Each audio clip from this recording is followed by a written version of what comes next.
Hey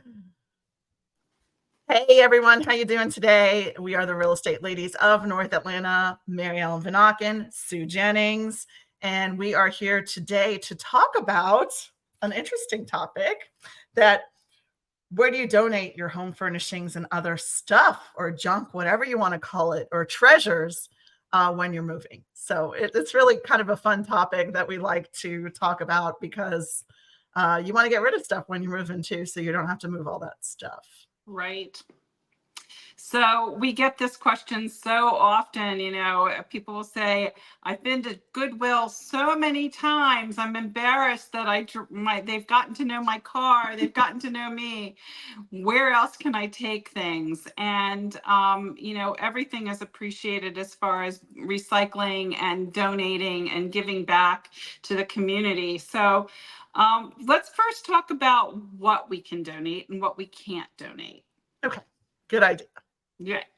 So things like furniture, what furniture items can we donate and what can't we donate, Mary Ellen?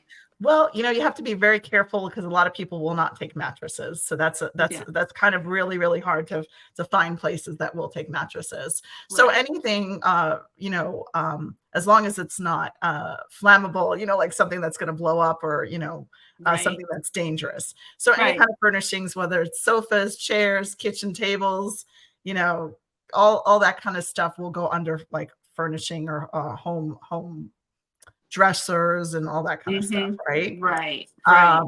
So that's one category. The next, go ahead.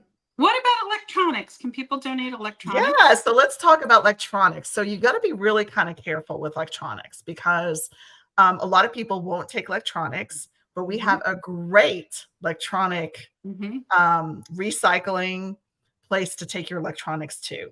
And sometimes those TVs, if they're the old ones, they're going to charge you. So a lot of places will not take TVs, computers, phones, electronics. So you're going to have to go somewhere else to bring all those type of items. So I suggest when you're putting things together of what's going to be donated, that you put them in piles, and one pile is going to be all those furniture items, which are going to be probably the bigger items. And then the next pile of stuff you want to put is electronics, and you totally want to separate that. So, and we will talk about great places to bring those electronics to. Right.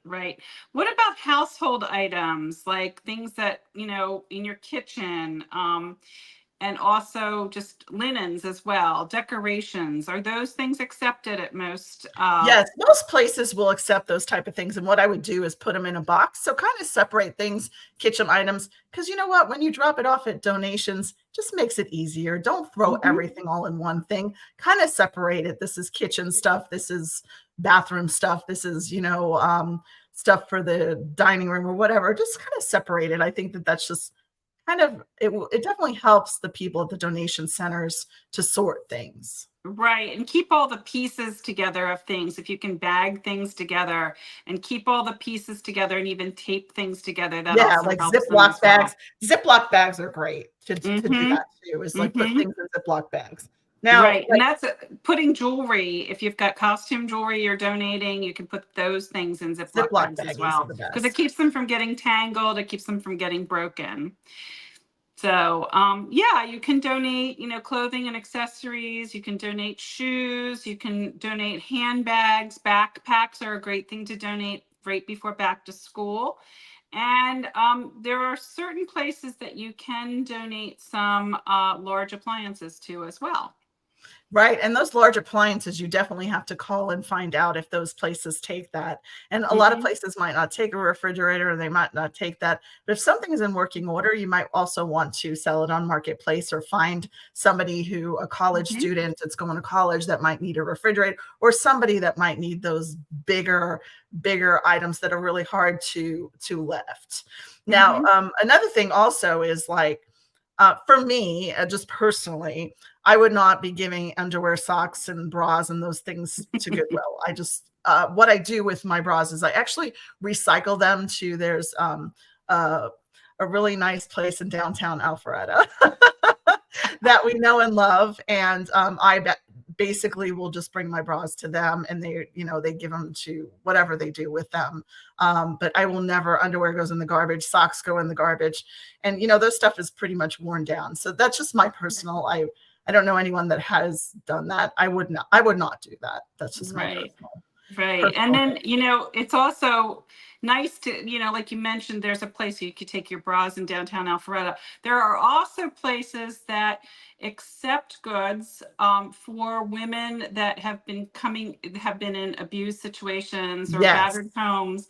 And they are accepting clothing that can be worn for careers and jobs and trying to get women back on their feet. And in addition to clothing, so that they can go for a job interview and so forth and successfully land a job, a lot of those entities will also take furniture because they're trying to set them up in new apartments, in new homes, away from their situation that was bad.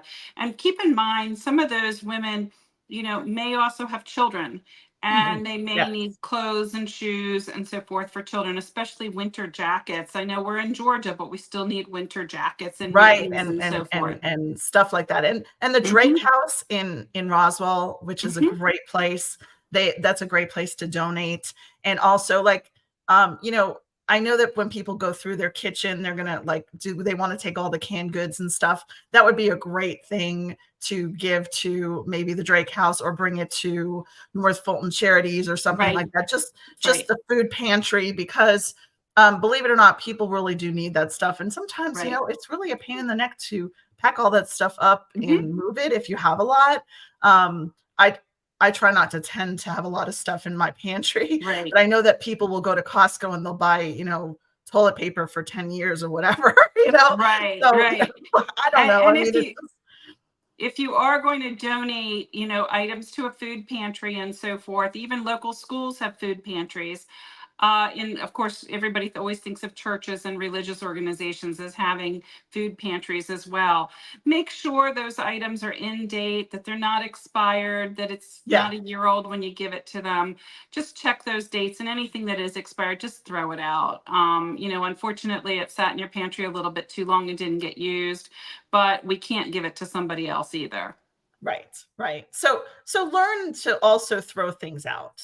If they're not good, like you can't, socks, if you can't have the matching socks, throw them out. You know what I mean? That type of thing. So just really, organize yourself with your donations too. I think that that's really important, because one day you can, go and take all your furniture. One day you go and take all the kitchen stuff, if you're going to have multiple car loads, which most people do when they're moving and just getting rid of stuff. If they don't do it on a regular basis every quarter, I know that I go through my stuff and like to get rid of things, you have to be in the mode, right? Isn't it like the mode you have to be in? Right. You have to be like, I'm going to clean closets today.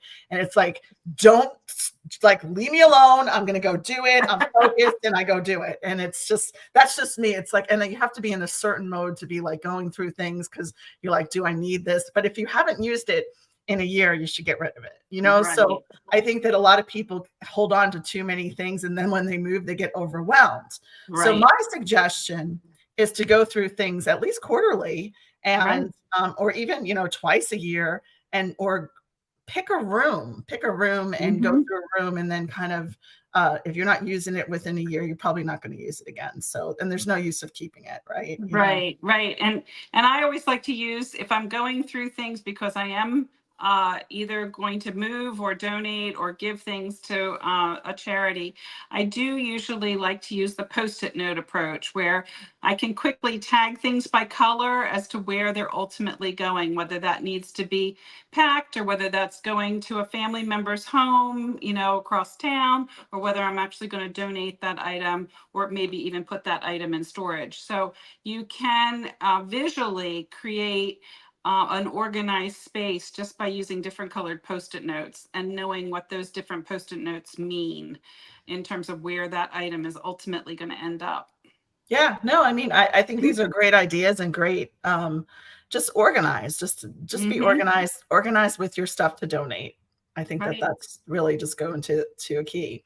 And then what about all that paper and things that you've had like receipts and stuff. Mm-hmm. I suggest getting a shredder, shred it, or going to True. a shredding event. We always have a Mm-hmm. shredding event, doing that and getting rid of that stuff and shredding it away. Because I think that's another thing that people don't do as often as they should. Like when you're cleaning your closets, you should also shred stuff or Mm-hmm. shred it as you can. Although we've gone so much to electronics on everything, on receipts and stuff, it still seems like there's a lot of paper that people need to shred Right. and Right. get rid of that kind of stuff. So those are important things, like, that, and of course, if you have like credit cards and things like that, you need to cut them up, or old Mm-hmm. checks from checkbooks or whatever. Make sure you're Mm-hmm. shredding those, because you don't want anyone to get your identity or anything like that. So just precautionary with that. So, Mary Ellen, where can we take things? We've got a list here that we can run through with everybody quickly. So, what are those places? So one of them is Goodwill. I mean, a lot of Mhm. people will do, and we don't get into what people think about certain charities or Right. certain uh, you know, companies or whatever. So, one is Goodwill. That's a place where you find all around. I think that's probably one of the easiest places to donate, because it seems Mm-hmm. like there's, within like where I live, there's like two or three or four of them, Mm-hmm. so Mm-hmm. you're driving by and you see a Goodwill, you put stuff in your car and you drop it off. Right. That's one good place. And for large donations, Goodwill will actually pick up, but you'd have to contact Goodwill directly to make arrangements for that, and tell them what the item is. And then they'll tell you whether they can pick it up, whether they have use for it, whether they have space for it, things like that. Yeah. And so another one also is Salvation Army. Mm-hmm. And that one is they do a lot of bigger items, and you have to Mm-hmm. call and reserve for them to come, and you can get rid of your stuff that way. I also know there's always people calling you, like if they're going to be in the neighborhood, the Kidney Foundation or the Heart, Mm-hmm. whatever, they call you and Right. they're like, hey, we're going to be around, which I always suggest, if someone does call you and say they're going to be around, why don't you just put something out for them to come pick up? Right. Because they're going Yeah. to be in your Even if it's neighborhood, just a so you might as bag. well. That Yeah. If that makes everybody at it least easy, put a right? bag out, think about what they would be accumulating in a given day. Right. So that would just be one of mine. Habitat for Humanity stores. Where are those located, Sue? Oh, they're all over the place and they're in every state. And I've got a great Habitat for Humanity story as well. Awesome. I was renovating a kitchen one time in a home, and I found out that Habitat had availability and a need for kitchen cabinets that could be placed in homes that they were renovating in the Atlanta area. So I asked my contractor to neatly take the cabinets down, not hit them with sledgehammers like they do on HGTV. And I had to store the kitchen cabinets for a couple weeks in my garage until Habitat had something on their schedule where they could pick them up. But my kitchen cabinets actually were all used in homes that Habitat renovated in the Atlanta area. That's exciting. Like, people don't Yeah. realize, they think that, hey, I want to demo this, or, so even if you're renovating your house, you can give some of Hmm. those Hmm. items to these charities that actually really need it. They really do. Right. Right. And Habitat's another one you could ask about appliances as to whether they have a need for, certain working appliances. Just make sure they're clean and they're in working order before you do donate them to those organizations. Yeah, and I know we Um, talked about the American Kidney Fund, because mhm. they are so good about calling you. I mean, I still Yes. get phone calls from them. Hey, we're Right. going to be in your neighborhood. Do you got anything? Just put it on your front porch. Right. So I would say consistently through my life, they seem to be the ones that like to call. And if they're coming in your neighborhood, they'll call around the neighborhood, which I think is great customer service. Why not? And then you don't Right. have to drag it anywhere, right? Right. Exactly. So So, what about, No Longer Bound is yeah. another entity. They have stores now in Johns Creek, Woodstock, and Dawsonville, where you can drop things off. They do have a website, which is nlbthrift.com. And you can also call them and schedule large donation pickups as well. They'll come help you with their furniture, your furniture, and so forth. And Awesome. a lot of these entities, just keep in mind that you really should have those items in your garage or on your driveway level at the time that they're there for pickup. Don't expect them to come in and disassemble the bed and carry it down from the second floor. Do all that in advance and have the things ready for them, because they are, helping you out tremendously by taking the items away. Yeah, good Hmm. point there. I think people don't realize, you know what I mean? They're not Right, movers. They're just picker. They pick stuff right. up and they bring it back to the donation center and then figure out who needs it. Right. And I have one other story to tell as well. I've done this twice when I've moved. Once was up in Pennsylvania, once here in Georgia.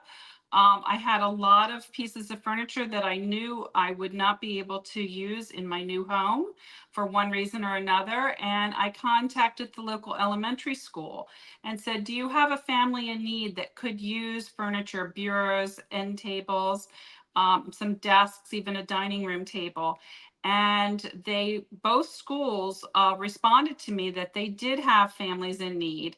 And in each situation, a representative from the school did come to my home. I did pay for the truck so that they could move the things to that particular area, and help them load the truck as well. But it was a nice way of, helping a local family in need and really giving them items that could be of use to them.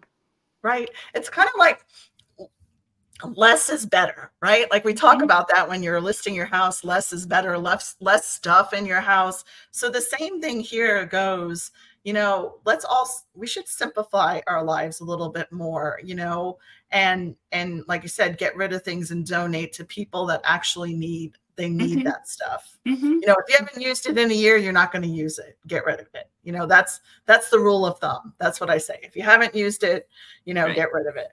right. And I know that people like want to keep things from their parents or grandparents, and that's fine. You can have a box or two of stuff from there Mhm. that are sentimental from your grandparents or your parents or whoever, but not a ton of stuff. You want to kind of just uh, you know, make it easy, simplify, Right, simplify your right. lives. So So, Mary Ellen, there are certain tax advantages that you can, some deductions you can take on your taxes depending upon what your tax situation is, whether you yes, itemize or not. And how do you value those donated items? that's a good question.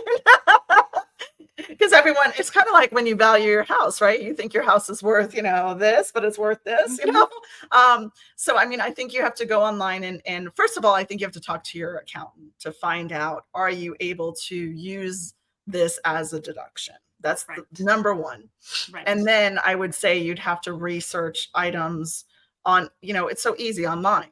Hmm. Google, Hmm. what does this, what can I take as a deduction for a sofa that's this big or whatever, and just find out. And just, I would say always go the mid range. If someone Hmm. says it's worth 100 and someone says it's worth 50, just go to 75. So Right, I think be conservative on that part. But the most important is talk to your accountant, because they know right, your situation and they know what you can deduct, if you can deduct. And every year things change. I know that right, recently things have changed in the past couple of years that we're not able to deduct as much as we ever were. So I think right. it's really important just to be up on that, if that's really important to you. But for me, it's more of the gratification of Hmm. giving it to somebody who really needs it. So for me, Right, that's just the way I feel. I right. don't I like agree to with use it you. for tax. In addition to IRS publications, is software such as TurboTax that people use to file their taxes, and there is a software. It's called It's Deductible that's connected to Oh, TurboTax, and so you can use It's Deductible. Put your list of items into It's Deductible. and upload that to TurboTax. And then TurboTax takes it from there as far as the tax laws and everything else based upon the criteria that you've already input to TurboTax. Well, then So, that's easy. That is so easy, Sue. I didn't know life was right, that easy. I'm going right. old school here, and here you go. TurboTax has that stuff. Mm-hmm, I don't use mm-hmm. TurboTax. I use an accountant. So I guess sometimes this is great to like have these conversations because I Right, had no idea that TurboTax exactly. actually has this. So there Right, you go. right. Yeah, but if you need a valuation guide, otherwise Goodwill has one, Salvation Army has one, and you can also check online marketplaces as well to see what items are selling for. Sometimes the items I believe are worth actually a little bit less than what it's on the marketplace for because people negotiate those values down. But Right, basically what the IRS is looking for is a fair market value for the items. right. There you go. Here we go Mhm. talking about Yeah. accounting stuff. Kind Yeah. of boring. All right, let's Yeah. go on to the next. What other tips should we give our listeners today, Mary Ellen? Should I get a receipt? Can I get a receipt? Yes, they always have receipts, right? So Okay. yes, a receipt is important to have for any kind of purpose, whether you're doing it or not, just so you have it for your records in Right. case your accountant says, well, I need a receipt that you went to the Goodwill on uh, you know, May 1st or June Right. 1st or July 1st or whatever day you went. So at least you have documentation that you actually dropped that stuff off. But another suggestion is to take pictures. Yes. So Pictures are pictures are wonderful. really, really important, especially if you're deducting this on your taxes. And if you ever get audited, they're going to want to see that. So my Right. suggestion is to take pictures. If you're going that route, not everybody wants to go that route of donations, but if you are going that route, to take pictures, document, and get receipts. Those would be my suggestions. What about yours? Did I miss anything, Sue, there? No, I think you pretty much covered it. I just get a lot of value personally about, giving my items to somebody else who could use them. And I just think it's definitely so much nicer than putting things in a landfill. Yeah, I agree. I agree. Mhm. And there's always, if you have stuff that, like you said, that has to go in the garbage because it's broken or whatever, then there's other avenues on that of getting a dumpster or going to the dump and putting a hard hat on, right, Sue? Yeah, I went to the dump and actually it was like I guess it was Forsyth County technically where I was and or North Fulton, I don't I don't remember, but anyway, yeah, I had to purchase a hard hat and a vest before I could enter the dump, Facility. the Yep. facility. Yeah, and they weighed my car on the way in and they told me where to go after I went through the weigh station. I had to remove the things from my car myself. They told me exactly where to put them. When I got back in my car, then they weighed my car again, and I paid a certain amount per pound for the items that had been in my car. And we do that all the time because we do a lot of like yard work and lawn stuff. So we'll put stuff in my husband's truck and he goes to the dump. He just went this week. So he always goes to the dump. All the neighbors are like, Tino's always going to the dump. And I was like, and we always say, well, hey, put some stuff in the truck. We'll go for you. We'll do it for you. So yeah, so basically those are like things that, and they have different areas in the dump, like for grass and for like for lawn stuff. Then they have areas for wood and so like Mhm. that you have to go to different areas when you go in drive into a Right, dump. Now who would have right, thought all this stuff talking about a dump? You can get a dumpster and have all your stuff. Like if you're remodeling too, like people don't realize when you're remodeling you definitely need a dumpster. right. You do, and there are some really cool dumpsters, basically that you can um, kind of rent slash purchase from Home Depot through Waste Management. They're dumpster bags, and they're only a couple feet high. They are flexible fabric, but have these really super strong handles and so forth on them. And you can put that on your driveway, fill it up, and then you call a number through Home Depot and Waste Management, and Waste Management sends out a truck. It's really cool to watch because the guy gets out of the truck and he hooks up the crane on the truck to the handles on the bag, and then he lifts it up and puts it into his truck and drives off with it. And it's great. One request I have from personal experience, I have a dumpster at a property right now that I'm working on. And the neighbors seem to think they can dump their furniture and so forth into No, the no, dumpster no, I'm no, paying no. for. So please don't do that to your friends and your neighbors. Don't use their dumpster, especially without permission. Yeah, and I would say what's really kind of cool too is that our neighborhood every spring we'll put a dumpster down over by the tennis courts, and then everybody can dump their stuff, but they have to make sure that they kind of condense it and just don't throw a whole sofa. Like they have to really kind of chop it up. So that's Right. just another thing, kind of fun thing. But you know what? We've come to this garbage situation we're talking about is that everything, there's no like garbage men anymore. Everything is like robotics, right? Right. So they come here and they do everything. Like the guys are not putting the dumps into the dumpster. They're not doing anything. It's all these machines on the side of their trucks that are doing all this stuff. So it's not the typical, hey, the garbage men are coming to pick up the garbage or the dumpster. It's like robotics now. So we've really, They're advanced in coming this to world. shake out your can, Mary Ellen. Yeah, really shake it out. So yeah, so that's just just a little bit about donations and whether they're being donated to the garbage or I have to the one dump. additional comment that I'd Sure. like to make. Like in Roswell, in Alpharetta, we do have recycling centers, and there is a schedule with those centers as to when you can take paint, when you Paint can is take important. Yeah. specific items. So check your local municipality, check their website, because they might have certain days designated for when you can take those extra paint cans and things like that, and then they are disposed of properly.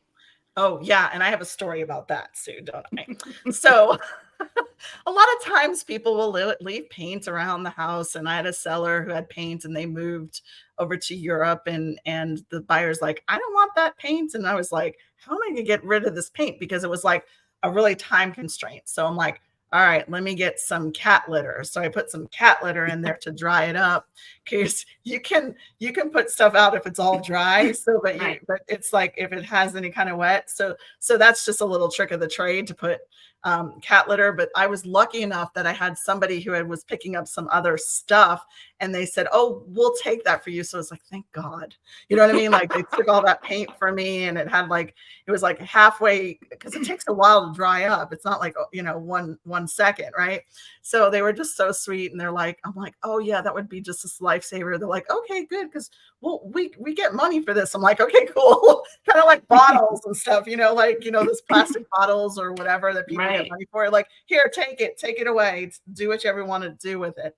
But yeah, paint is because all that stuff's flammable, and you don't want to take those on donations anywhere. No one's going to take paint. So really, but I love that, like City of Roswell, City of Alpharetta, Mm-hmm. they have like certain dates Right. that they will do it. So like you can just drop all your paint off. So look out for that where you live, and find that information. So I think we covered a Exactly. lot today, didn't we, We Sue? did. We did. So, what neighborhood are we going to cover today, Mary Ellen? We've I got don't a know, Sue. favorite Which neighborhood you neighborhood want are to we going to talk highlight. about today? Well, I thought maybe we would talk about Jamestown and Alpharetta. It's in Forsyth Okay. County, but it has an Alpharetta address. So, the benefit of living in Alpharetta Forsyth is lower taxes in Forsyth County than Fulton County. And so this particular neighborhood of Jamestown was built by the Providence Group between about 2007 to 2014. And it's a combination of townhomes and single homes, and they range in size from about 3,000 square feet on up. They have 3 to 5 bedrooms mostly. Right. Um, the community does have nice amenities like a pool and sidewalks, beautiful landscaping. They do have tennis courts. I believe Yep. there are some tennis teams that play out of there. The homes right now are selling between 540 and 790, depending upon whether it's a townhouse or a single home. And the schools that Jamestown feeds into are excellent schools. It's Big Mm-hmm. Creek Elementary, Dasana Middle School, and Denmark High School. It's located between exits 11 and 12. of exit 400, Georgia 400, and it's very close to the Halcyon Shopping Yes. Center. You actually, if you really wanted to, you can run there. It's just so close. And another thing about Jamestown, which I really like, is it's gated. Yeah, it So is what's gated. really nice about that is that you feel like we don't have a lot of gated communities or big gated communities in this area. So when people say they want gated, I'm always like, oh no. But I do love this neighborhood, and I love the location. It's easy to get onto 400 to get to wherever you want to. You can go to Hacian, and there's all the restaurants and shops, and also they have a lot of walking and running trails there too as Mhm, well. And mhm. I just think it's a great lifestyle in there, and it's a really nice tight knit community. And the location's great. I think when we talk about real estate or talk about anything, location, you can Mhm. get, you can go north on 400 or south on 400, get to between get down to Windward or get up to McFarland. And then they're putting in a new exit there too as well, Mhm. which will be interesting to see how that all works out Right. soon, but that will be happening. Yeah, they've been talking about this one for years. They're finally working on it, but it still looks, when I was past it the other week, it looks like it has a long way to go yet. Yes, it does. It does. But there's just lots of expansion in the North Fulton, South Forsyth area. And the thing about Jamestown is that you are in Forsyth County, so your taxes are a little less expensive. And if you're a senior, you have a senior discount. Right. So a lot of people will like living there because it's low maintenance too, because the HOA Right. takes care of your yard and things like that. Even if you live in a little house, they come and take care of that. It's included in your HOA fees. So, Right, right. And did you know at Halcyon, Mary Ellen, there is a new over 55 community called Everly? oh yes, I did hear about Yeah, that. So tell us a little yeah. bit about that, Sue. Well, Everly is just first of all, let's back up about Halcyon in general because we haven't really talked a whole lot Yeah, about Halcyon. But Halcyon has hotels, it has apartments, it has townhouses, single homes, as well as the over 55 community. And what's really cool about Everly is that it's for active adults. It's just an yeah, easy lifestyle, and Halcyon in general is a nice lifestyle because it's a live, work, play environment. There are in addition to the shops and the restaurants, there are businesses that are located there in the office buildings in Halcyon and also in the surrounding area. So, what's your favorite restaurant in Halcyon, Mary Ellen? Do you have one? oh, there's some good ones. I would say the Mexican one is one of my little favorites because I CT love that you go. Taqueria? Yes, that you Hmm. go in there, and it's just the atmosphere is kind of cool, and I really do like that. And they've built so many more restaurants since then. That was one of the first restaurants that were put in there, so I guess Right. I'm a little biased to that. But it's just great there. There's breweries there. You can go get a Cherry drink. Street? Yeah, Yeah, Cherry Street Brewing Company. yes, I mean Mhm. you can get a drink, you can walk around, and what's really kind of neat is seeing that grow because there was nothing there, and now they just got a Chick-fil-A. Can you believe it? A I know. Chick-fil-A. And there's a Starbucks around the corner too. Yeah, I mean, there's one around the corner, but they have one in there. And I think what's really interesting is that right by Hacian, across the way, there's just it's all these businesses. Like Amazon has a huge warehouse there, so you always see Mhm. the Amazon trucks coming in and out. And there's a lot of manufacturing companies that have offices there and warehouses. So it's just great that they actually have places to eat because they used to not. It was like there was nothing around. Right. So with Hacian coming in, they have a food court too, which is great if you need a quick, hey, I'm just got to get something quick, sit down dinners. There's some great restaurants there. There's great, uh, the tapas place is really good there too, Mhm. which is, Playa Bowls is there now too. They're yeah, very, it's very it's good. amazing how every time you go there, there's something new, and they're opening up. I mean, you can get ice cream for dinner if you want. I Right. mean, you can get steak, and you can get or go to a brewery. So I really like Hacian too. I mean, I love the location, and it was something that was needed for the community in that area. Right. Right. Even places like Never Enough Time are open for breakfast too. So it's not just for lunch or dinner in Halcyon. You can also get breakfast there. And it's kind of like the same thing where they have this big grass area where everybody plays and they bring their Mhm. dogs and they play games, and it's just really kind of fun. And they do have like little farmer markets happening, and it's just a fun place to be. It's a lifestyle. Right. We're back to talking about lifestyle, and that's when people go home, they don't want to go very far. They don't want to be Mhm. driving so many miles. So this is just another place that when you live close by, that's it. So Right. One of the places that I really love in Halcyon is Barbecue Guys. It's not a food place to eat. It's a place where you can go buy barbecue equipment and create your outdoor kitchen for your backyard yes. and, cook at home too. Yeah. Oh no, I love that place. That place is huge, and it's just so cool to go into, because Right. even though like we're girls, we like all that, barbecue stuff. We like all that stuff. Right. I guess, being married to, guys who like to grill, we like it Hmm. too. So we're out Right. there grilling with them. We're out there sitting Right. there having a drink or whatever while they're grilling. So we got to learn. I mean, I don't particularly grill. I just like grill. I let I my like to husband watch. grill and then I just make the side salad to go with it and a There little you go. dessert. Or, get some drinks and just watch them, Right. grill the great food and stuff. So, yeah, so those are great places in Hacian. We're going to talk about anything else today. No, I think that was pretty much it. Yeah, I think these are some of the things that we love about North Atlanta. So we talked about some neighborhoods and then Hacian as what we really, really love. And we kind of, told you all about it. It's just a great place to visit. So come visit Hacian. And thanks for joining us today. We do have our Alpharetta and Milton newsletter that goes out every week about events, which include a lot in Hacian as well. So I really love that they have all these events going on to bring the community together. And also right outside when you're in Hacian, they also have the Greenway, which is a great place to go run, walk, bike, and just really have a great time. And you can walk Mhm. all the way down to other places where they have playgrounds and skate parks and everything else by Fowler Park. So it's Dollar kind Park. of one of those Mhm. really fun tracks to do. So thanks for joining in today, Real Estate Ladies of North Atlanta, Mary Ellen Vanaken, Susan Jennings. See you soon. Take care.